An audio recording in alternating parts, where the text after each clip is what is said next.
Quel prix sommes-nous prêts à payer pour un match préparatoire de la Ligue nationale? Bienvenue à Focus.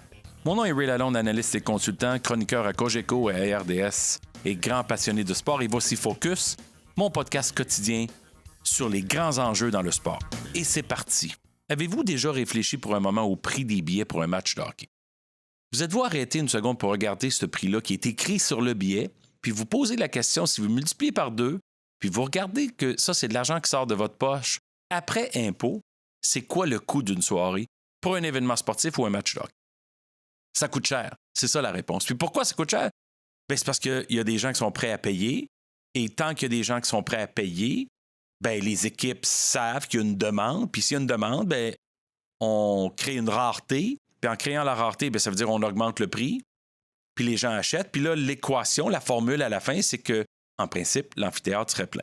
Ça fait des années là, que c'est difficile pour les équipes de toujours vendre des matchs pré-saison. Tout le monde est frustré des matchs pré-saison parce que ça ne veut pas dire grand-chose. Ça ne vaut pas grand-chose non plus. Il y a un règlement dans la Ligue nationale de hockey qui fait en sorte que tu es obligé d'avoir 8 joueurs vétérans en uniforme. Ils n'ont pas besoin de tous jouer ou beaucoup jouer, mais il faut qu'ils soient en uniforme. Déjà, tu sais que ton match vaut beaucoup moins parce que le calibre de jeu n'est pas le même.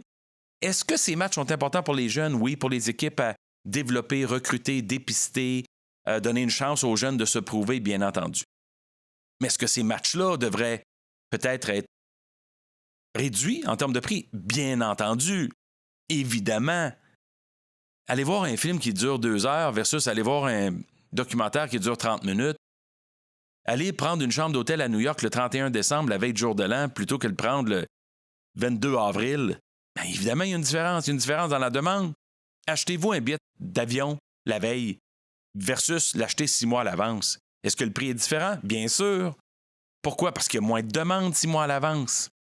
Mais un match préparatoire dans le sport, puis particulièrement dans le hockey, ça vaut pas grand-chose en termes de qualité. C'est la même chose pour la NBA, pour la NFL et pour le baseball majeur, bien entendu. Les matchs doivent exister. C'est juste la façon dont on les offre aux consommateurs qui doit changer. Vendredi, j'ai observé là, sur Ticketmaster, Vivid Seats, StubHub et les autres revendeurs secondaires officiels des prix. Puis le match de ce soir, au Centre Bell, Devils canadiens, il y avait des billets à 8 US. Mercredi, Panthers canadiens, il y avait des billets à 6 US. Évidemment, ce n'est pas les billets d'un rouge qui sont rendus à 8 ou 6 c'est des billets d'un bleu et d'un gris. Mais ces billets-là ne sont pas à 8 6 en saison. 30, 40, 50, 60, 70, 80, ça coûte 90 presque des billets dans les blancs, dépendant du match. On comprend qu'il y a des matchs optimum contre des gros adversaires, ça coûte cher. Je pense que les Canadiens ont été relativement agressifs depuis quelques années parce que le pourcentage d'augmentation versus un match régulier, il est énorme. Mais s'il y a des pourcentages d'augmentation, c'est-à-dire à la hausse, selon la demande, pourquoi il n'y a pas de pourcentage à la baisse, selon le moins de demande? Puis pourquoi les équipes chargent le maximum? Bien, c'est parce qu'il y a un match préparatoire. Bien, ils le considèrent comme un match régulier. Fait que c'est comme avoir 4-5 matchs réguliers de plus en saison, donc plus de revenus. Évidemment, mettez-vous dans la chaussure, dans les souliers, des dirigeants d'équipe. C'est sûr qu'ils pensent comme ça. Mais là, c'est différent en 2018 parce que quand tu as des équipes qui ne performent pas, quand les attentes sont moins élevées, quand il y a moins de gens qui consomment le produit, quand on est dans un univers numérique, on consomme ça quand on veut, à l'heure qu'on veut, à l'endroit qu'on veut, bien, tu n'as pas besoin d'avoir le match complet. Tu peux avoir le résultat, ça va faire. Ah, les Canadiens ont gagné leur premier match. Tu n'as pas besoin d'être là dans un match préparatoire nécessairement. Puis si les détenteurs de billets de saison, il y en a à peu près 5-6 000, ils n'étaient pas forcés à prendre des matchs préparatoires. C'est sûr qu'ils ne les prendraient pas. Ça ferait 15 000 billets de plus à vendre. Mais pourquoi les Canadiens forcent? Bien, pas juste les Canadiens, encore une fois. Pourquoi les équipes forcent les détenteurs à les prendre? C'est parce qu'autrement, ils ne les vendraient pas. C'est drôle, par exemple, parce que les billets des séries ne sont pas inclus. Il faut les racheter, ceux-là. Et avec une énorme augmentation. Les équipes ont besoin de générer des revenus parce que le cap salarial monte. Les joueurs veulent gagner plus d'argent. Évidemment, c'est l'histoire de la business. Revenus, moins dépenses, égale profit. Et on veut optimiser ces profits-là. C'est juste qu'à quelque part, à un moment donné, comme il y a un plancher salarial, un cap salarial, un plafond, bien, il peut avoir aussi des prix plus bas.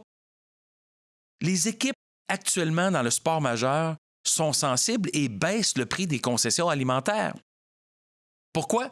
Parce qu'ils sont tannés d'entendre que les partisans rejettent les prix proposés et rouspètent et s'objettent à des prix d'aliments, de concessions alimentaires et de boissons et ainsi de suite ridicules.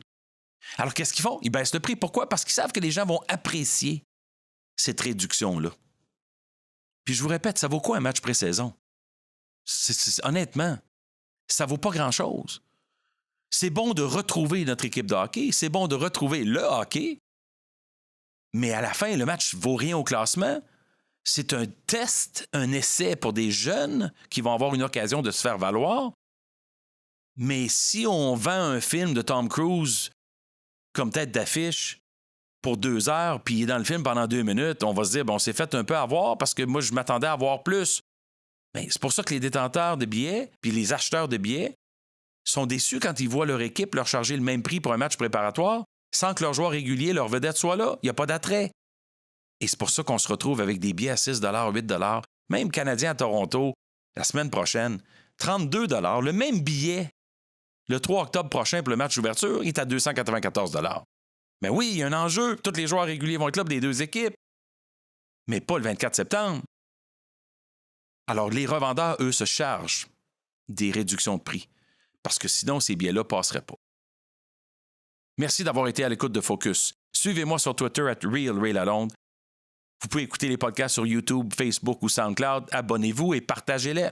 Pour Focus, ici Ray Lalonde. À très bientôt.